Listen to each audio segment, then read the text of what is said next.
Le vicomte de Bragelonne de Alexandre Dumas. Partie 3 du livre audio. Chapitre 10. L'arithmétique de Monsieur de Mazarin.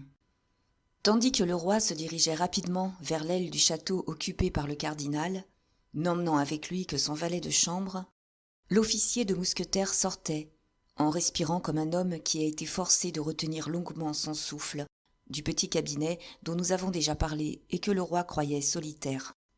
Ce petit cabinet avait autrefois fait partie de la chambre. Il n'en était séparé que par une mince cloison.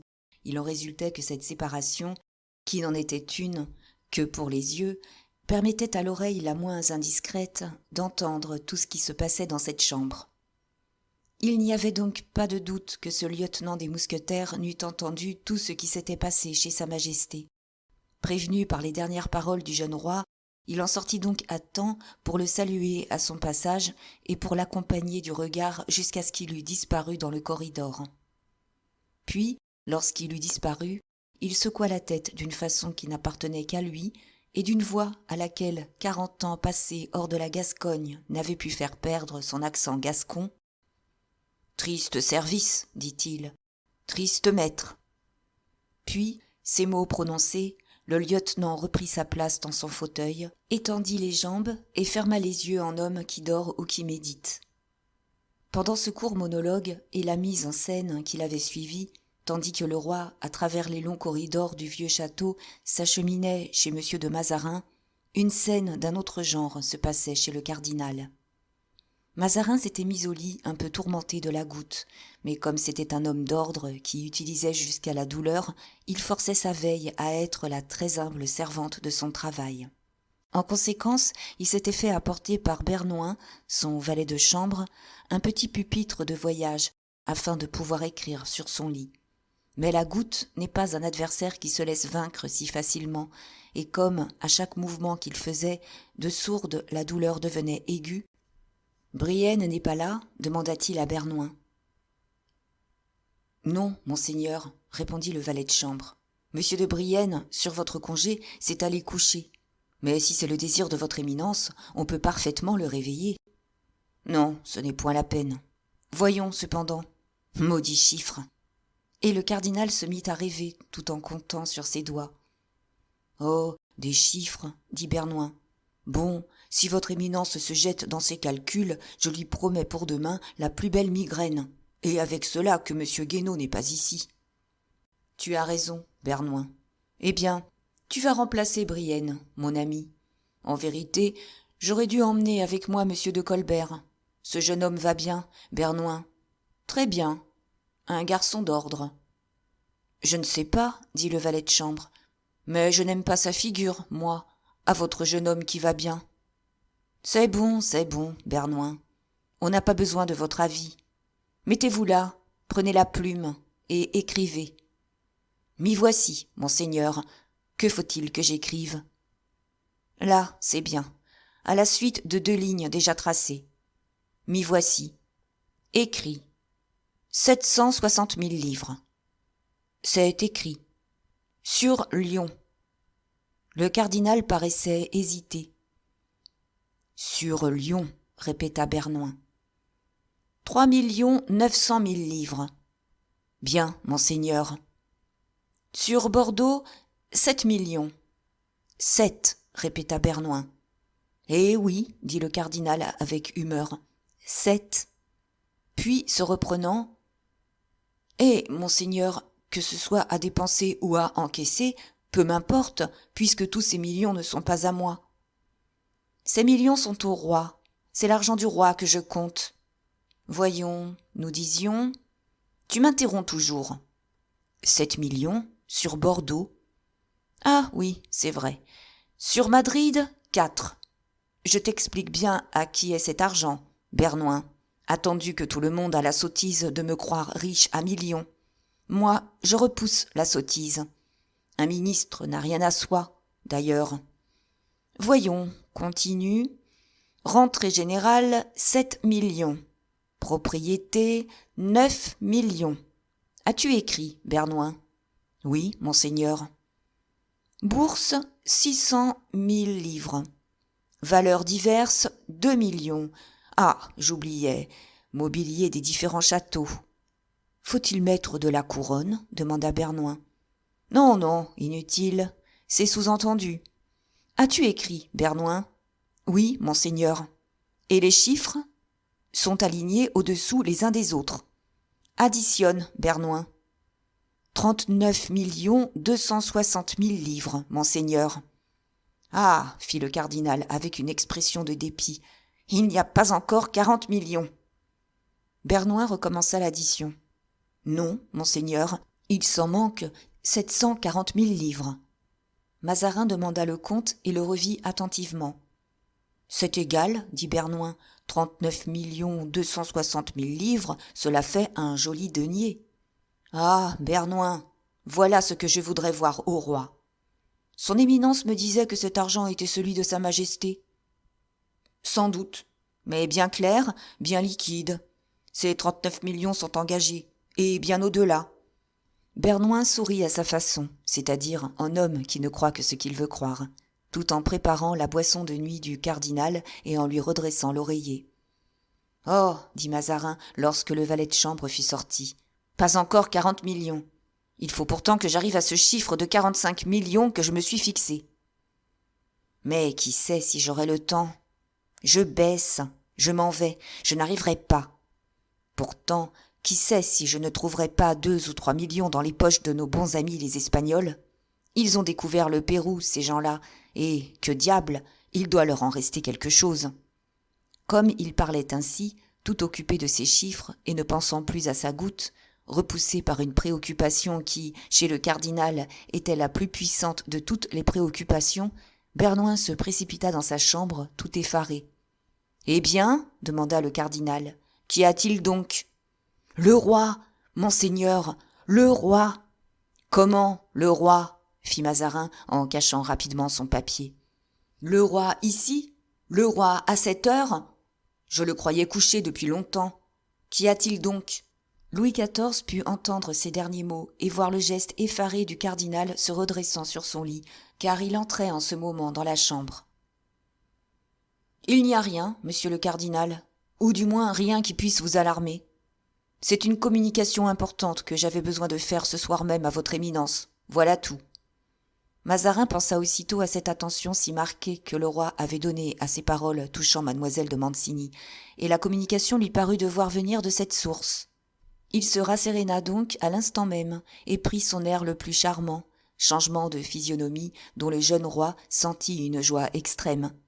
Et quand Louis se fut assis, « Sire, dit le cardinal, je devrais certainement écouter votre majesté debout, mais la violence de mon mal… » « Pas d'étiquette entre nous, cher monsieur le cardinal, dit Louis affectueusement.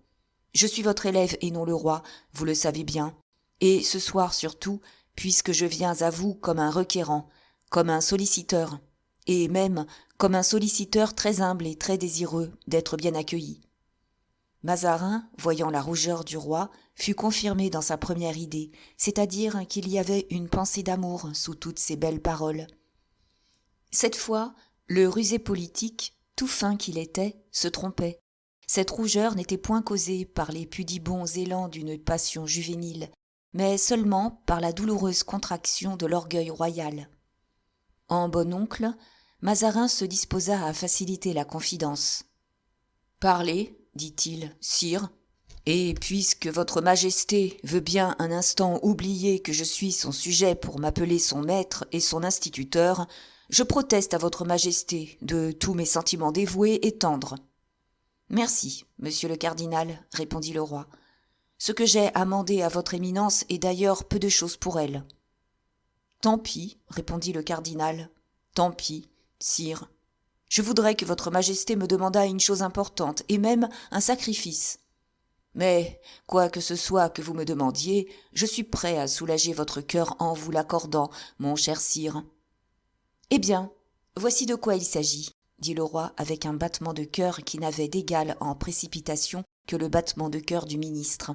« Je viens de recevoir la visite de mon frère le roi d'Angleterre. » Mazarin bondit dans son lit comme s'il eût été mis en rapport avec la bouteille de Leyde ou la pile de Volta, en même temps qu'une surprise ou plutôt qu'un désappointement manifeste éclairait sa figure d'une telle lueur de colère que Louis XIV, si peu diplomate qu'il fût, vit bien que le ministre avait espéré entendre tout autre chose.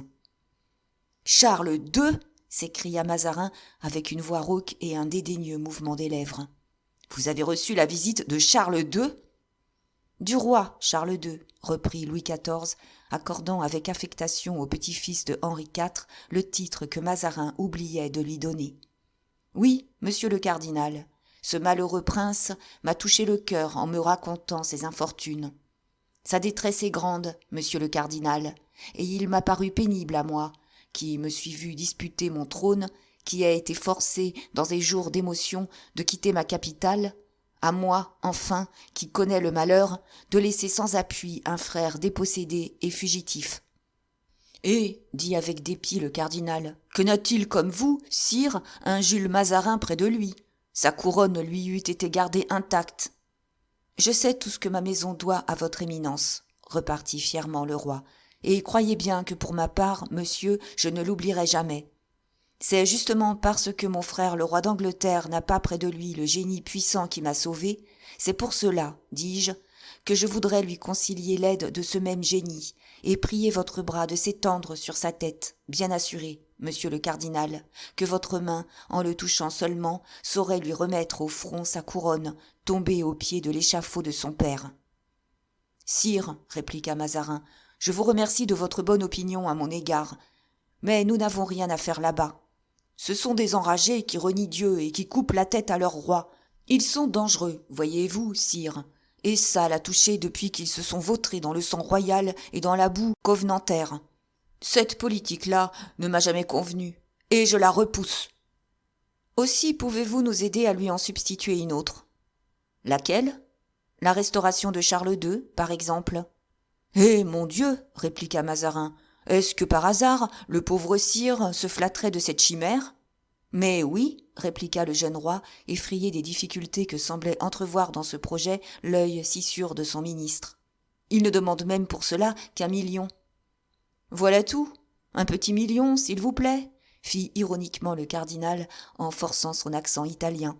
Un petit million, s'il vous plaît, mon frère. Famille de mendiants, va. Cardinal, dit Louis XIV en relevant la tête, cette famille de mendiants est une branche de ma famille. Êtes-vous assez riche pour donner des millions aux autres, sire ? Avez-vous des millions ? Oh, répliqua Louis XIV avec une suprême douleur qu'il força cependant, à force de volonté, de ne point éclater sur son visage. Oh oui, monsieur le cardinal, je sais que je suis pauvre, mais enfin, la couronne de France vaut bien 1 million. Et pour faire une bonne action, j'engagerai, s'il le faut, ma couronne. Je trouverai des Juifs qui me prêteront bien 1 million. Ainsi, sire, vous dites que vous avez besoin d'1 million, demanda Mazarin. Oui, monsieur, je le dis. Vous vous trompez beaucoup, sire, et vous avez besoin de bien plus que cela. Bernouin, vous allez voir, sire, de combien vous avez besoin en réalité. Bernouin. Et quoi, cardinal, dit le roi. Vous allez consulter un laquais sur mes affaires ? Bernouin, cria encore le cardinal, sans paraître remarquer l'humiliation du jeune prince. Avance ici, et dis-moi le chiffre que je te demandais tout à l'heure, mon ami. Cardinal, ne m'avez-vous pas entendu ? Dit Louis, pâlissant d'indignation. Sire, ne vous fâchez pas. Je traite à découvert les affaires de votre majesté, moi. Tout le monde en France le sait, mes livres sont à jour. Que te disais-je de me faire tout à l'heure, Bernouin ? Votre éminence me disait de lui faire une addition. Tu l'as faite, n'est-ce pas ? Oui, monseigneur. Pour constater la somme dont sa majesté avait besoin en ce moment ? Ne te disais-je pas cela ? Sois franc, mon ami. Votre éminence me le disait.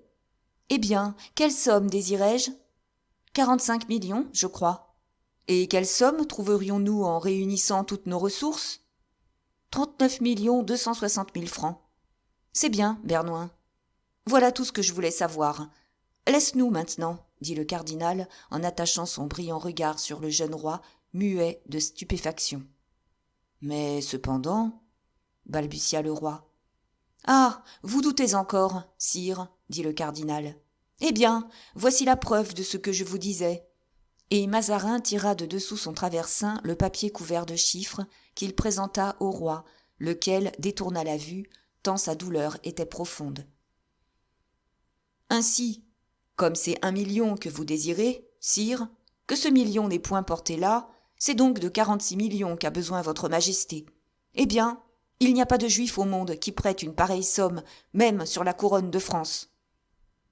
Le roi, crispant ses poings sous ses manchettes, repoussa son fauteuil. « C'est bien, dit-il. Mon frère le roi d'Angleterre mourra donc de faim. »« Sire, répondit sur le même ton Mazarin, rappelez-vous ce proverbe que je vous donne ici comme l'expression de la plus saine politique. Réjouis-toi d'être pauvre quand ton voisin est pauvre aussi. » Louis médita quelques moments, tout en jetant un curieux regard sur le papier dont un bout passait sous le traversin. « Alors, dit-il, il y a impossibilité à faire droit à ma demande d'argent, monsieur le cardinal ? Absolue, sire. Songez que cela me fera un ennemi plus tard s'il remonte sans moi sur le trône. Si votre majesté ne craint que cela, qu'elle se tranquillise, dit vivement le cardinal. C'est bien, je n'insiste plus, dit Louis XIV. Vous ai-je convaincu au moins, sire, dit le cardinal en posant sa main sur celle du roi. Parfaitement. Toute autre chose, demandez-la, sire, et je serai heureux de vous l'accorder, vous ayant refusé celle-ci.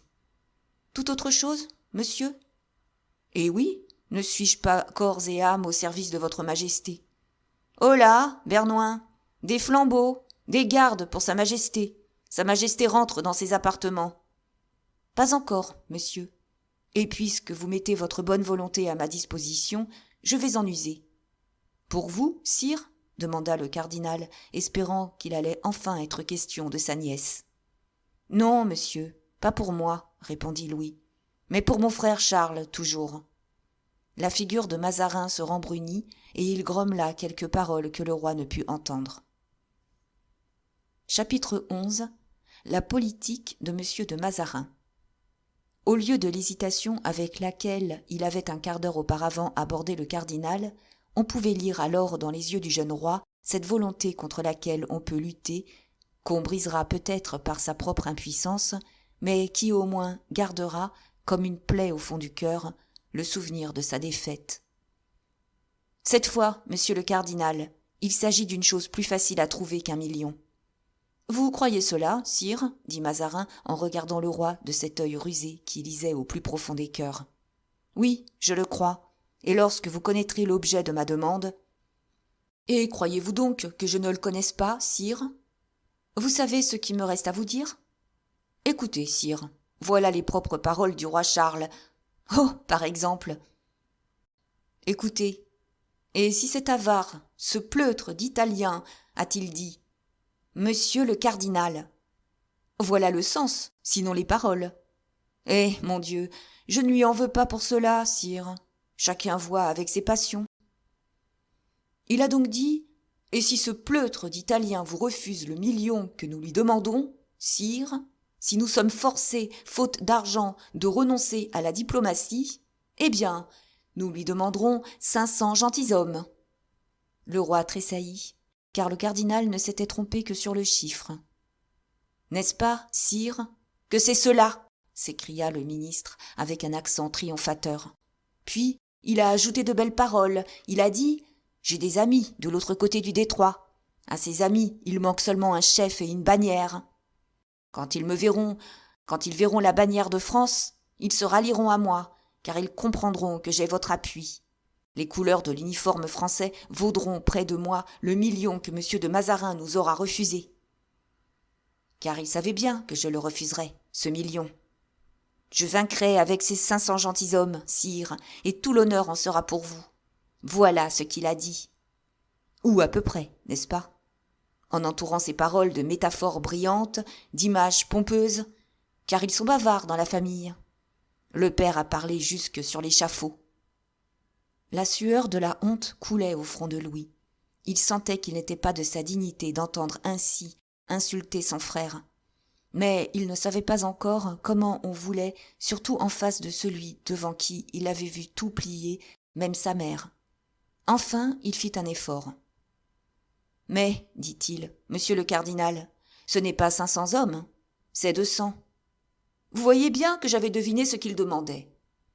Je n'ai jamais nié, monsieur, que vous n'eussiez un œil profond, et c'est pour cela que j'ai pensé que vous ne refuseriez pas à mon frère Charles une chose aussi simple et aussi facile à accorder que celle que je vous demande en son nom, monsieur le cardinal, ou plutôt au mien. »« Sire, dit Mazarin, voilà 30 ans que je fais de la politique. J'en ai fait d'abord avec monsieur le cardinal de Richelieu, puis tout seul. Cette politique n'a pas toujours été très honnête, il faut l'avouer, mais elle n'a jamais été maladroite. Or, celle que l'on propose en ce moment à votre majesté est malhonnête et maladroite à la fois. »« Malhonnête, monsieur ? » ?»« Sire, vous avez fait un traité avec monsieur Cromwell. »« Oui, et dans ce traité même, monsieur Cromwell a signé au-dessus de moi. »« Pourquoi avez-vous signé si bas, sire ? Monsieur Cromwell a trouvé une bonne place, il l'a prise. » C'était assez son habitude. Je reviens donc à monsieur Cromwell. Vous avez fait un traité avec lui, c'est-à-dire avec l'Angleterre, puisque quand vous avez signé ce traité, monsieur Cromwell était l'Angleterre. Monsieur Cromwell est mort. Vous croyez cela, sire ? Mais sans doute, puisque son fils Richard lui a succédé et a abdiqué même. Eh bien, voilà justement, Richard a hérité à la mort de Cromwell et l'Angleterre à l'abdication de Richard. Le traité faisait partie de l'héritage, qu'il fût entre les mains de M. Richard ou entre les mains de l'Angleterre. Le traité est donc bon toujours, valable autant que jamais. Pourquoi l'éluderiez-vous, sire ? Qu'y a-t-il de changé ? Charles II veut aujourd'hui ce que nous n'avons pas voulu il y a 10 ans. Mais c'est un cas prévu. Vous êtes l'allié de l'Angleterre, sire, et non celui de Charles II. C'est malhonnête, sans doute, au point de vue de la famille, d'avoir signé un traité avec un homme qui a fait couper la tête au beau-frère du roi votre père, et d'avoir contracté une alliance avec un parlement qu'on appelle là-bas un parlement croupion. C'est malhonnête, j'en conviens, mais ce n'était pas maladroit au point de vue de la politique, puisque, grâce à ce traité, j'ai sauvé à votre majesté, mineur encore, les tracas d'une guerre extérieure que la Fronde... Vous vous rappelez la Fronde, sire ? Le jeune roi baissa la tête. Que la Fronde eût fatalement compliqué. Et voilà comme quoi je prouve à votre majesté que changer de route maintenant sans prévenir nos alliés serait à la fois maladroit et malhonnête. Nous ferions la guerre en mettant les torts de notre côté. Nous la ferions méritant qu'on nous la fît, et nous aurions l'air de la craindre, tout en la provoquant. Car une permission à 500 hommes, à 200 hommes, à 50 hommes, à 10 hommes, c'est toujours une permission. Un Français, c'est la nation. Un uniforme, c'est l'armée. Supposez, par exemple, sire, que vous avez la guerre avec la Hollande, ce qui tôt ou tard arrivera certainement, ou avec l'Espagne, ce qui arrivera peut-être si votre mariage manque. Mazarin regarda profondément le roi. Et il y a 1000 causes qui peuvent faire manquer votre mariage. Eh bien, approuveriez-vous l'Angleterre d'envoyer aux Provinces-Unies ou à l'Infante un régiment, une compagnie, une escouade même de gentilshommes anglais ? Trouveriez-vous qu'elle se renferme honnêtement dans les limites de son traité d'alliance ? Louis écoutait. Il lui semblait étrange que Mazarin invoquât la bonne foi, lui l'auteur de tant de supercheries politiques qu'on appelait des mazarinades. Mais enfin, dit le roi, sans autorisation manifeste, je ne puis empêcher des gentilshommes de mon état de passer en Angleterre si tel est leur bon plaisir. Vous devez les contraindre à revenir, sire, ou tout au moins protester contre leur présence en ennemi dans un pays allié. Mais enfin, voyons, vous, monsieur le cardinal, vous, un génie si profond, cherchons un moyen d'aider ce pauvre roi sans nous compromettre. Et voilà justement ce que je ne veux pas, mon cher sire, dit Mazarin. L'Angleterre agirait d'après mes désirs qu'elle n'agirait pas mieux. Je dirigerai d'ici la politique d'Angleterre que je ne la dirigerai pas autrement. Gouvernée ainsi qu'on la gouverne, l'Angleterre est pour l'Europe un nid éternel à procès. La Hollande protège Charles II. Laissez faire la Hollande. Ils se fâcheront, ils se battront. Ce sont les deux seules puissances maritimes. Laissez-les détruire leurs marines l'une par l'autre. Nous construirons la nôtre avec les débris de leurs vaisseaux, et encore quand nous aurons de l'argent pour acheter des clous. Oh, que tout ce que vous me dites là est pauvre et mesquin, monsieur le cardinal. Oui, mais comme c'est vrai, sire, avouez-le, il y a plus. J'admets un moment la possibilité de manquer à votre parole et d'éluder le traité. Cela se voit souvent, qu'on manque à sa parole et qu'on élude un traité. Mais c'est quand on a quelque grand intérêt à le faire ou quand on se trouve trop gêné par le contrat. Eh bien, vous autoriseriez l'engagement qu'on vous demande. La France, sa bannière, ce qui est la même chose, passera le détroit et combattra. La France sera vaincue. Pourquoi cela ? Voilà, ma foi, un habile général que Sa Majesté Charles II et Worcester nous donnent de belles garanties. Il n'aura plus affaire à Cromwell, monsieur. Oui, mais il aura affaire à Monk, qui est bien autrement dangereux. Ce brave marchand de bière dont nous parlons était un illuminé. Il avait des moments d'exaltation, d'épanouissement, de gonflement, pendant lesquels il se fendait comme un tonneau trop plein. Par les fentes alors s'échappaient toujours quelques gouttes de sa pensée, et à l'échantillon on connaissait la pensée tout entière. Cromwell nous a ainsi plus de 10 fois laissé pénétrer dans son âme, quand on croyait cette âme enveloppée d'un triple airain, comme dit Horace. Mais Monk, ah sire, Dieu vous garde de faire jamais de la politique avec monsieur Monk. C'est lui qui m'a fait depuis 1 an tous les cheveux gris que j'ai. Monk n'est pas un illuminé, lui, malheureusement. C'est un politique. Il ne se fend pas, il se resserre. Depuis 10 ans, il a les yeux fixés sur un but, et nul n'a pu encore deviner lequel. Tous les matins, comme le conseillait Louis XI, il brûle son bonnet de la nuit. Aussi, le jour où ce plan lentement et solitairement mûri éclatera, il éclatera avec toutes les conditions de succès qui accompagnent toujours l'imprévu. Voilà Monk, sire, dont vous n'aviez peut-être jamais entendu parler, dont vous ne connaissiez peut-être pas même le nom, avant que votre frère Charles II, qui sait ce qu'il est, lui, le prononçât devant vous, c'est-à-dire une merveille de profondeur et de ténacité, les 2 seules choses contre lesquelles l'esprit et l'ardeur s'émoussent. Sire, j'ai eu de l'ardeur quand j'étais jeune, j'ai eu de l'esprit toujours. Je puis m'en vanter, puisqu'on me le reproche. J'ai fait un beau chemin avec ces 2 qualités, puisque, de fils en pêcheur de piscina, je suis devenu Premier ministre du roi de France, et que, dans cette qualité, votre Majesté veut bien le reconnaître, j'ai rendu quelques services au trône de votre Majesté. Eh bien, sire, si j'eusse rencontré Monk sur ma route, au lieu d'y trouver monsieur de Beaufort, monsieur de Retz ou monsieur le Prince, eh bien, nous étions perdus. Engagez-vous à la légère, sire, et vous tomberez dans les griffes de ce soldat politique. Le casque de Monk, sire, est un coffre de fer au fond duquel il enferme ses pensées, et dont personne n'a la clé. Aussi, près de lui, ou plutôt devant lui, je m'incline, sire, moi qui n'ai qu'une barrette de velours. Que pensez-vous donc que veuille Monk, alors ? Eh, si je le savais, sire, je ne vous dirais pas de vous défier de lui, car je serais plus fort que lui. Mais avec lui, j'ai peur de deviner. De deviner. Vous comprenez mon mot ? Car si je crois avoir deviné, je m'arrêterai à une idée et, malgré moi, je poursuivrai cette idée. Depuis que cet homme est au pouvoir là-bas, je suis comme ces damnés de Dante, à qui Satan a tordu le cou, qui marchent en avant et qui regardent en arrière. Je vais du côté de Madrid, mais je ne perds pas de vue Londres. Deviner, avec ce diable d'homme, c'est se tromper. Et se tromper, c'est se perdre. Dieu me garde de jamais chercher à deviner ce qu'il désire. Je me borne, et c'est bien assez, à espionner ce qu'il fait.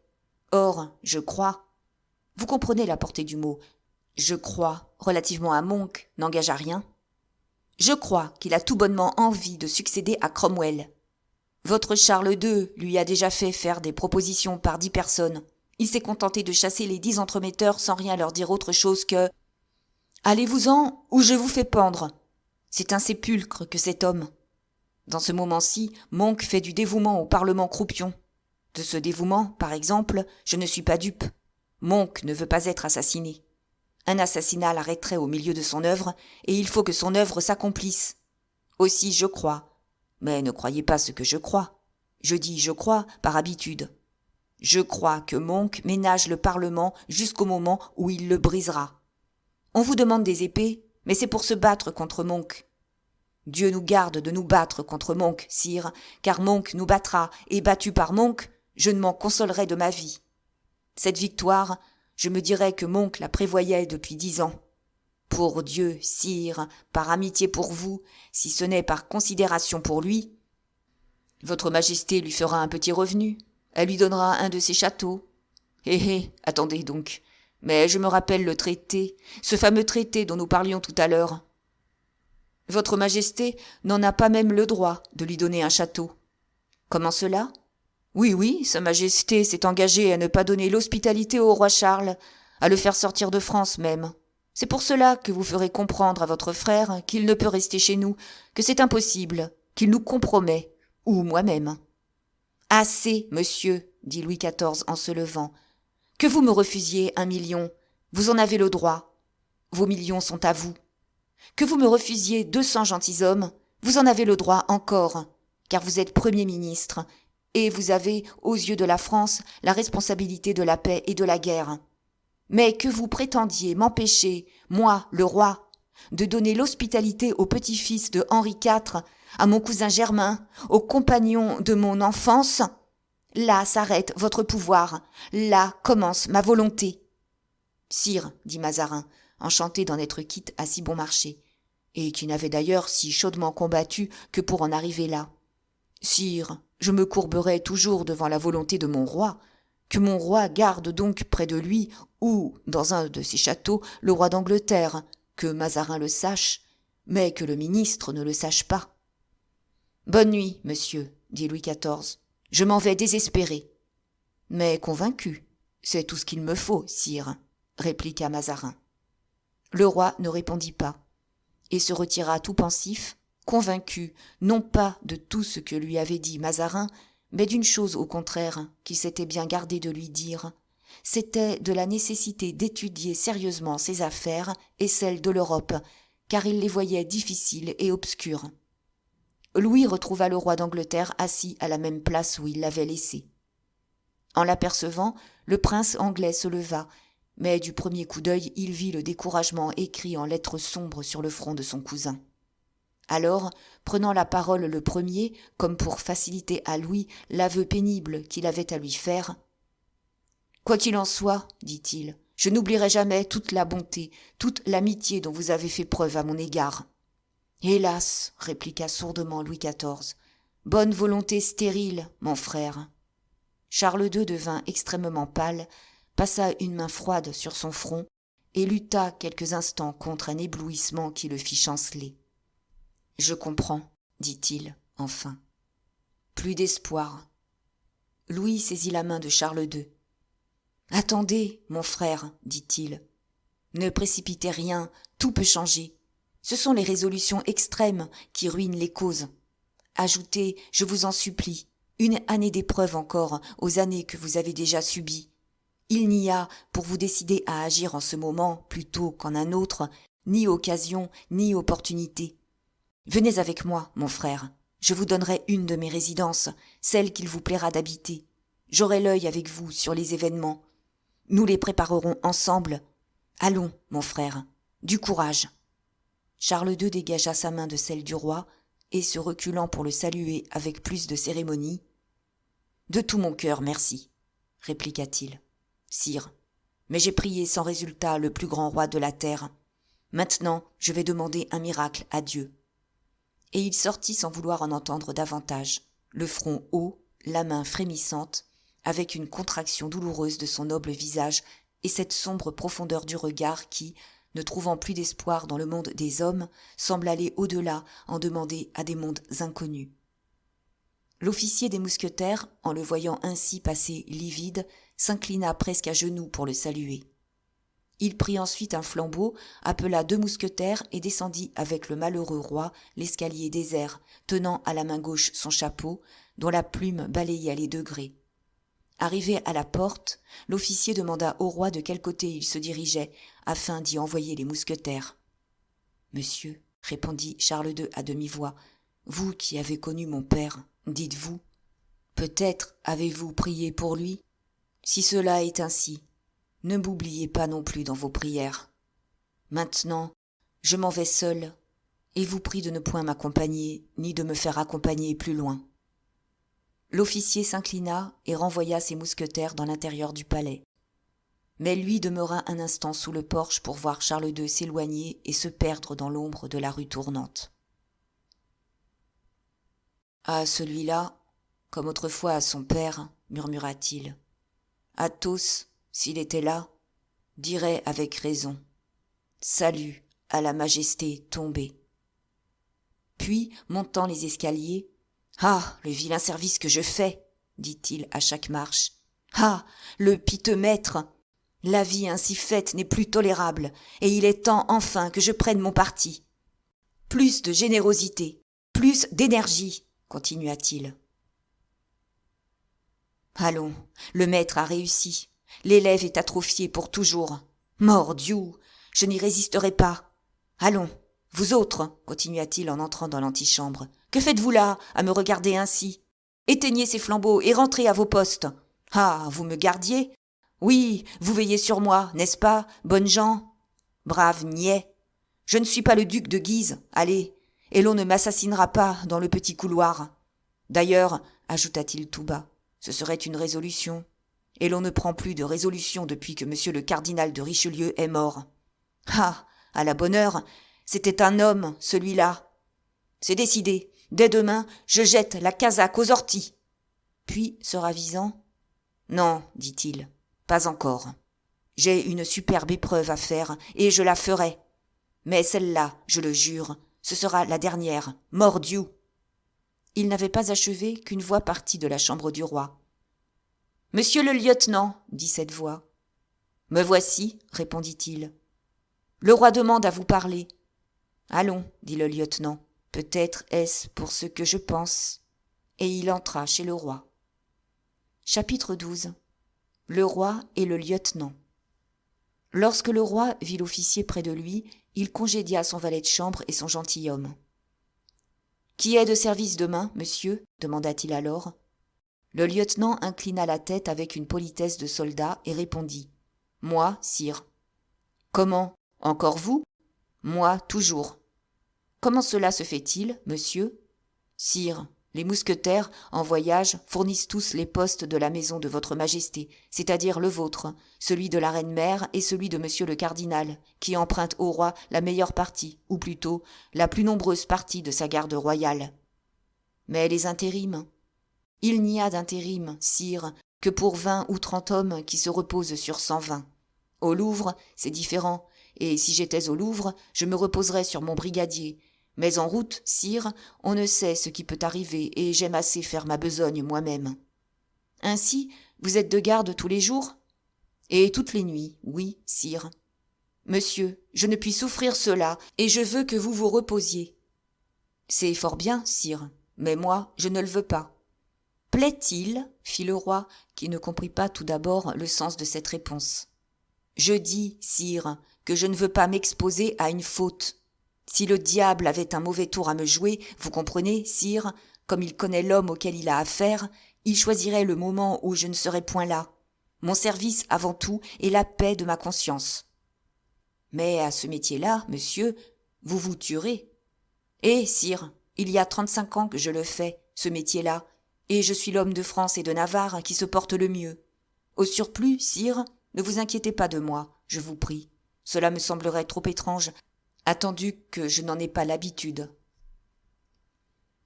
Le roi coupa court à la conversation par une question nouvelle. « Vous serez donc là demain matin ?» demanda-t-il. « Comme à présent, oui, sire. » Le roi fit alors quelques tours dans sa chambre. Il était facile de voir qu'il brûlait du désir de parler, mais qu'une crainte quelconque le retenait. Le lieutenant, debout, immobile, le feutre à la main, le poing sur la hanche, le regardait faire ses évolutions, et tout en le regardant, il grommelait en mordant sa moustache. « Il n'a pas de résolution pour une demi-pistole, ma parole d'honneur. Gageons qu'il ne parlera point. » Le roi continuait de marcher, tout en jetant de temps en temps un regard de côté sur le lieutenant. « C'est son père tout craché, » poursuivait celui-ci dans son monologue secret. « Il est à la fois orgueilleux, avare et timide. Peste soit du maître, va. » Louis s'arrêta. « Lieutenant, dit-il. Me voilà, sire. » Pourquoi donc, ce soir, avez-vous crié là-bas, dans la salle, le service du roi, les mousquetaires de Sa Majesté ? Parce que vous m'en avez donné l'ordre, sire. Moi ? Vous-même ? En vérité, je n'ai pas dit un seul mot de cela, monsieur. Sire, on donne un ordre par un signe, par un geste, par un clin d'œil, aussi franchement, aussi clairement qu'avec la parole.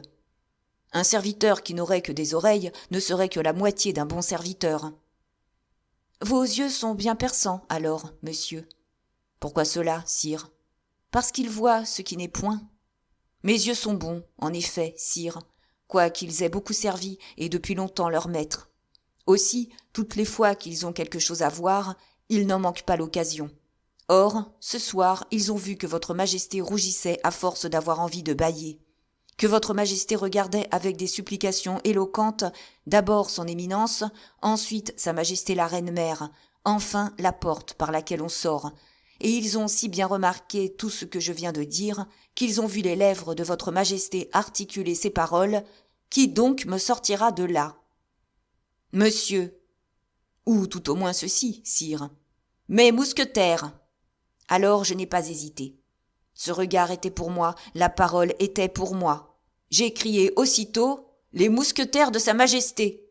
Et d'ailleurs, cela est si vrai, sire, que votre majesté, non seulement ne m'a pas donné tort, mais encore m'a donné raison en partant sur le champ. Le roi se détourna pour sourire.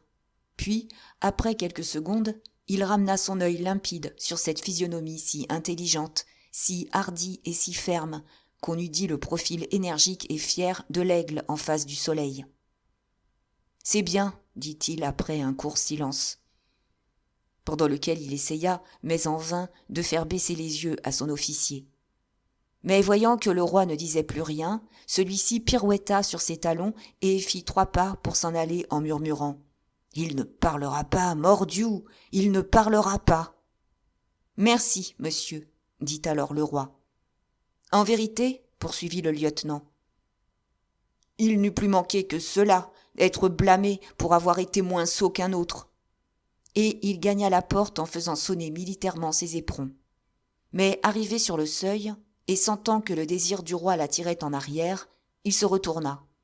« Votre majesté m'a tout dit ?»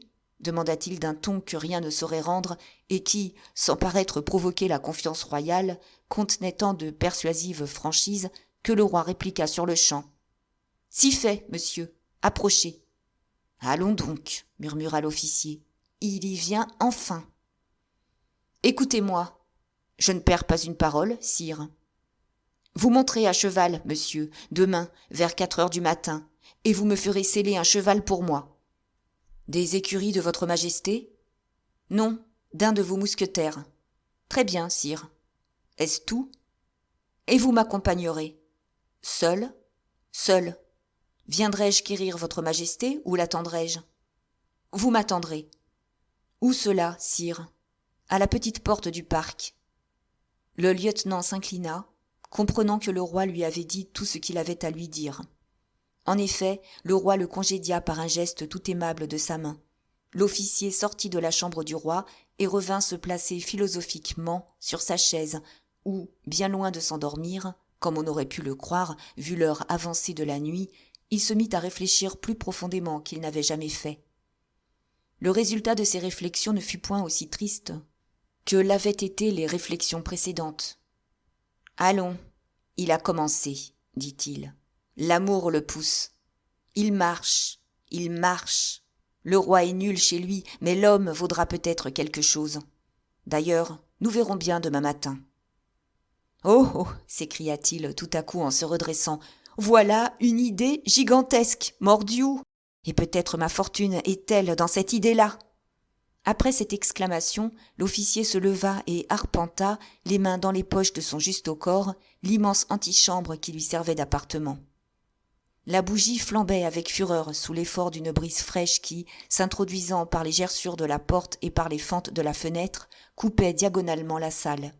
Elle projetait une lueur rougeâtre, inégale, tantôt radieuse, tantôt ternie, et l'on voyait marcher sur la muraille la grande ombre du lieutenant, découpée en silhouette comme une figure de calot, avec l'épée en broche et le feutre empanaché.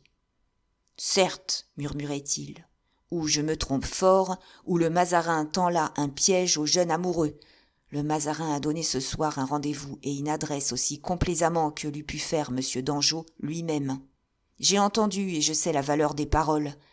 Demain matin, a-t-il dit, elles passeront à la hauteur du pont de Blois. Mordiou, c'est clair, cela, et surtout pour un amant. C'est pourquoi cet embarras, c'est pourquoi cette hésitation, c'est pourquoi cet ordre, monsieur le lieutenant de mes mousquetaires, à cheval demain à 4 heures du matin. Ce qui est aussi clair que s'il m'eût dit, monsieur le lieutenant de mes mousquetaires, demain à 4 heures du matin, au pont de Blois, entendez-vous. Il y a donc là un secret d'État que moi, chétif, je tiens à l'heure qu'il est. Et pourquoi est-ce que je le tiens ? Parce que j'ai de bons yeux, comme je le disais tout à l'heure à Sa Majesté. C'est qu'on dit qu'il l'aime à la fureur, cette petite poupée d'Italienne. C'est qu'on dit qu'il s'est jeté aux genoux de sa mère pour lui demander de l'épouser.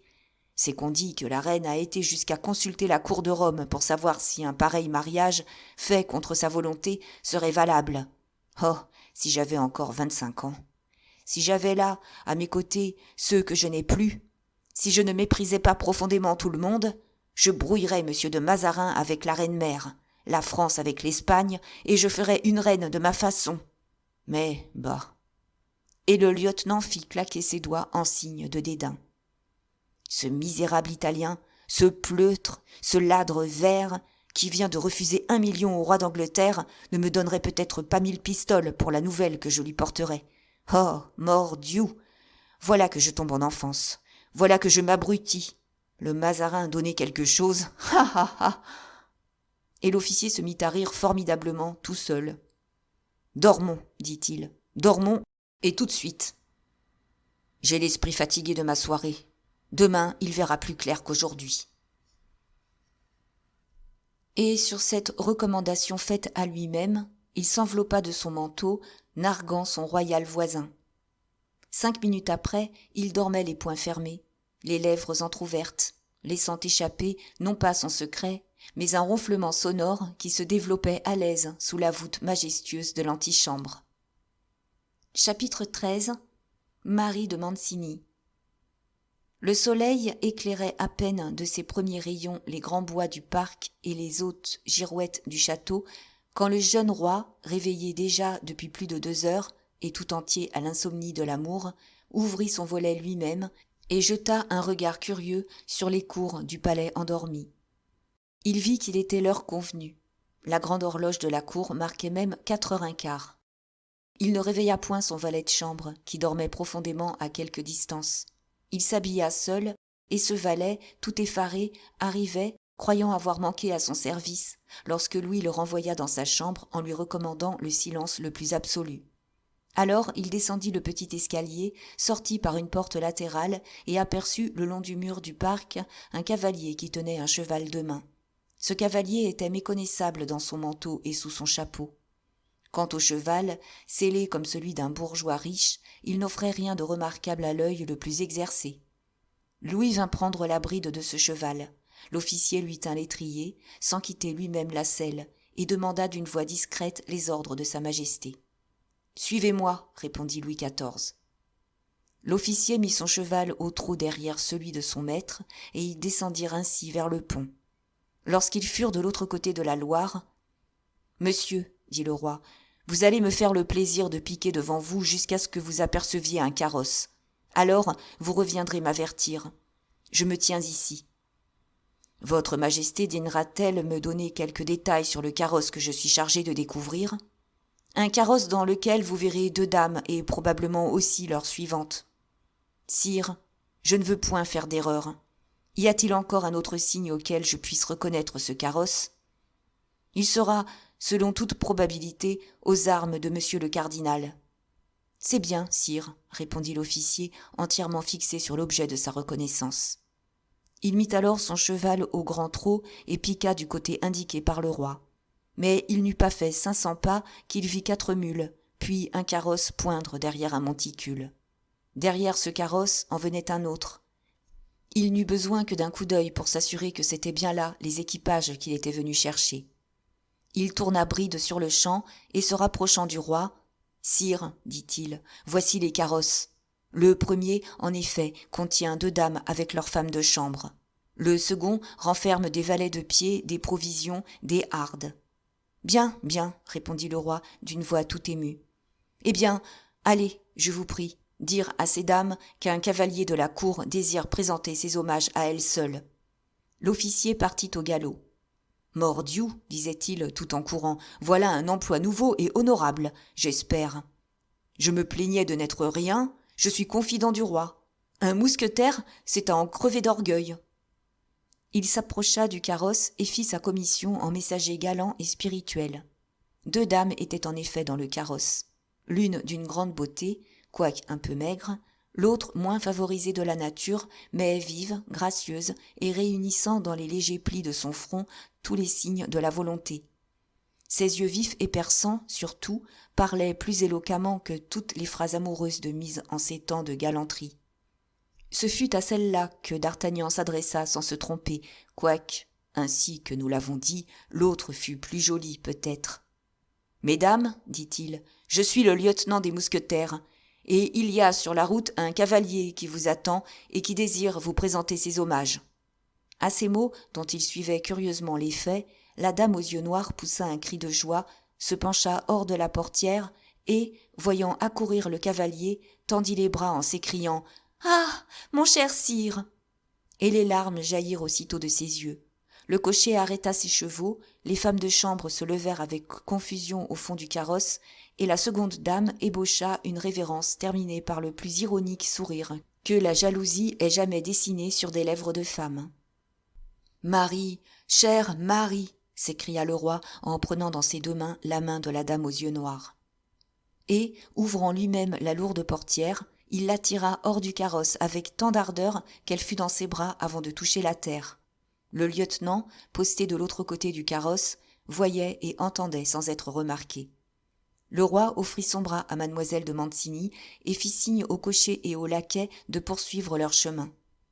Il était 6 heures à peu près. La route était fraîche et charmante. 2 grands arbres au feuillage encore noué dans leur bourre dorée laissaient filtrer la rosée du matin suspendue comme des diamants liquides à leurs branches frémissantes. L'herbe s'épanouissait au pied des haies. Les hirondelles, revenues depuis quelques jours, décrivaient leurs courbes gracieuses entre le ciel et l'eau. Une brise parfumée par les bois dans leur floraison courait le long de cette route et ridait la nappe d'eau du fleuve. Toutes ces beautés du jour, tous ces parfums des plantes, toutes ces aspirations de la terre vers le ciel enivraient les 2 amants, marchant côte à côte, appuyés l'un à l'autre, les yeux sur les yeux, la main dans la main, et qui, s'attardant par un commun désir, n'osaient parler, tant ils avaient de choses à se dire. L'officier vit que le cheval abandonné errait çà et là et inquiétait mademoiselle de Mancini. Il profita du prétexte pour se rapprocher en arrêtant le cheval et, à pied aussi entre les 2 montures qu'il maintenait, il ne perdit pas un mot ni un geste des 2 amants. Ce fut mademoiselle de Mancini qui commença. « Ah, mon cher sire, dit-elle, vous ne m'abandonnez donc pas, vous ?»« Non, répondit le roi, vous le voyez bien, Marie. »« On me l'avait tant dit, cependant, qu'à peine serions-nous séparés, vous ne penseriez plus à moi. Chère Marie, est-ce donc d'aujourd'hui que vous vous apercevez que nous sommes entourés de gens intéressés à nous tromper ? Mais enfin, sire, ce voyage, cette alliance avec l'Espagne, on vous marie. » Louis baissa la tête. En même temps, l'officier put voir luire au soleil les regards de Marie de Mancini, brillants comme une dague qui jaillit du fourreau. « Et vous n'avez rien fait pour notre amour ?» demanda la jeune fille, après un instant de silence. « Ah, mademoiselle, comment pouvez-vous croire cela ? Je me suis jetée aux genoux de ma mère. J'ai prié, j'ai supplié. J'ai dit que tout mon bonheur était en vous. J'ai menacé. »« Eh bien ?» demanda vivement Marie. « Eh bien, la reine-mère a écrit en cour de Rome, et on lui a répondu qu'un mariage entre nous n'aurait aucune valeur et serait cassé par le Saint-Père. Enfin, voyant qu'il n'y avait pas d'espoir pour nous, j'ai demandé qu'on retardât au moins mon mariage avec l'infante. Ce qui n'empêche point que vous ne soyez en route pour aller au-devant d'elle. Que voulez-vous ? À mes prières, à mes supplications, à mes larmes, on a répondu par la raison d'État. Eh bien ? Eh bien, que voulez-vous faire, mademoiselle, lorsque tant de volontés se liguent contre moi ? Ce fut au tour de Marie de baisser la tête. Alors, il me faudra vous dire adieu pour toujours, dit-elle. Vous savez qu'on m'exile, qu'on m'ensevelit. Vous savez qu'on fait plus encore. Vous savez qu'on me marie, aussi, moi. Louis devint pâle et porta une main à son cœur. S'il ne se fût agi que de ma vie, moi aussi, j'ai été si fort persécuté que j'eusse cédé. Mais j'ai cru qu'il s'agissait de la vôtre, mon cher sire, et j'ai combattu pour conserver votre bien. Oh oui, mon bien, mon trésor, murmura le roi, plus galamment que passionnément peut-être. Le cardinal eût cédé, dit Marie, si vous vous fussiez adressé à lui, si vous eussiez insisté. Le cardinal appelait le roi de France son neveu. Comprenez-vous, sire, il eût tout fait pour cela, même la guerre. Le cardinal, assuré de gouverner seul, sous le double prétexte qu'il avait élevé le roi et qu'il lui avait donné sa nièce, le cardinal eût combattu toutes les volontés, renversé tous les obstacles. Oh, sire, sire, je vous en réponds. Moi, je suis une femme et je vois clair dans tout ce qui est amour. Ces paroles produisirent sur le roi une impression singulière. On eût dit qu'au lieu d'exalter sa passion, elle la refroidissait. Il ralentit le pas et dit avec précipitation. « Que voulez-vous, mademoiselle ? Tout a échoué. Excepté votre volonté, n'est-ce pas, mon cher sire ? Hélas, dit le roi rougissant. Est-ce que j'ai une volonté, moi ? Oh, laissa échapper douloureusement mademoiselle de Mancini, blessée de ce mot. Le roi n'a de volonté que celle que lui dicte la politique, que celle que lui impose la raison d'État. Oh, c'est que vous n'avez pas d'amour, s'écria Marie. Si vous m'aimiez, sire, vous auriez une volonté. En prononçant ces mots, Marie leva les yeux sur son amant, qu'elle vit plus pâle et plus défait qu'un exilé qui va quitter à jamais sa terre natale. « Accusez-moi, murmura le roi, mais ne me dites point que je ne vous aime pas. » Un long silence suivit ces mots que le jeune roi avait prononcés avec un sentiment bien vrai et bien profond. « Je ne puis penser, sire, continua Marie, tentant un dernier effort, que demain, après-demain, je ne vous verrai plus. Je ne puis penser que j'irai finir mes tristes jours loin de Paris, que les lèvres d'un vieillard, d'un inconnu, toucheraient cette main que vous tenez dans les vôtres. Non, en vérité, je ne puis penser à tout cela, mon cher sire, sans que mon pauvre cœur éclate de désespoir. » Et, en effet, Marie de Mancini fondit en larmes. De son côté, le roi, attendri, porta son mouchoir à ses lèvres et étouffa un sanglot. « Voyez, dit-elle, les voitures se sont arrêtées. Ma sœur m'attend, l'heure est suprême. Ce que vous allez décider sera décidé pour toute la vie. Oh, sire, vous voulez donc que je vous perde ? Vous voulez donc, Louis, que celle à qui vous avez dit « je vous aime » appartienne à un autre qu'à son roi, à son maître, à son amant ? Oh, du courage, Louis, un mot, un seul mot, dites « je veux » et toute ma vie est enchaînée à la vôtre, et tout mon cœur est à vous à jamais. Le roi ne répondit rien. Marie alors le regarda comme Didon regarda Énée aux Champs-Élyséens, farouche et dédaigneuse. « Adieu, donc, dit-elle, adieu la vie, adieu l'amour, adieu le ciel !» Et elle fit un pas pour s'éloigner. Le roi la retint, lui saisit la main, qu'il colla sur ses lèvres, et, le désespoir l'emportant sur la résolution qu'il paraissait avoir prise intérieurement, il laissa tomber sur cette belle main une larme brûlante de regret qui fit tressaillir Marie comme si, effectivement, cette larme l'eût brûlée. Elle vit les yeux humides du roi, son front pâle, ses lèvres convulsives, et s'écria avec un accent que rien ne pourrait rendre. « Oh, sire, vous êtes roi, vous pleurez, et je pars. » Le roi, pour toute réponse, cacha son visage dans son mouchoir. L'officier poussa comme un rugissement qui effraya les deux chevaux. Mademoiselle de Mancini, indignée, quitta le roi et remonta précipitamment dans son carrosse en criant au cocher « Partez, partez vite !» Le cocher obéit, fouetta ses chevaux, et le lourd carrosse s'ébranla sur ses essieux criards, tandis que le roi de France, seul, abattu, anéanti, n'osait plus regarder ni devant ni derrière lui.